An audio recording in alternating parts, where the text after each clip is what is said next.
В Хакасии появился поселок Предков. Уникальный комплекс исторических реконструкций отстроили в заповеднике Хакасский. В деревне полностью сохранена обстановка, которая была 4000 лет назад. В отличие от музея, все предметы здесь разрешается трогать и даже примерять на себя.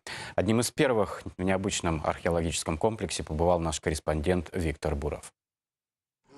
Сегодня журналист Дмитрий Каштанов пробует себя в роли древнего охотника. В руках лук, каким пользовались наши предки еще в каменный период, за спиной щит из шкур. Мужчина признается, внутри как будто проснулась жажда добычи, но жить в расцвет окуневской культуры, наверное, не хотел бы. Суслики съели бы меня, потому что я не приспособлен категорически к этим всем вещам. Там очень сильные, очень выносливые люди жили.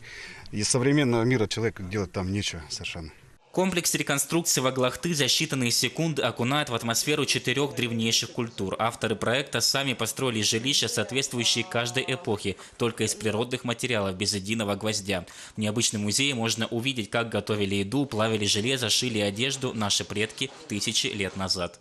Что самое главное, разрешено потрогать, понюхать, одеть, примерить, что называется. На фоне этой природы вот так вот жили люди. И я хочу сказать, что возникает иногда желание, что не пожить ли тут недельку, да? Идея построить комплекс исторических реконструкций возникла еще в прошлом веке. Над уникальным проектом трудились десятки ученых из нескольких регионов. В руководстве заповедника уверены, теперь от туристов отбоя не будет. Хотя и до этого Аглахты всегда был одним из самых популярных мест в Сибири. Но пустить всех желающих не смогут. Все-таки природный заповедник, где даже траву срывать запрещено. К сожалению, наши предки не оставили нам достоверных чертежей, поэтому достаточно сложно было провести реконструкцию, и тем более претендовать на абсолютную достоверность. Но вместе с тем сегодня какой-то консенсус среди ученых найден, более-менее. Вот, поэтому вообще это такой на юге Сибири такой впервые.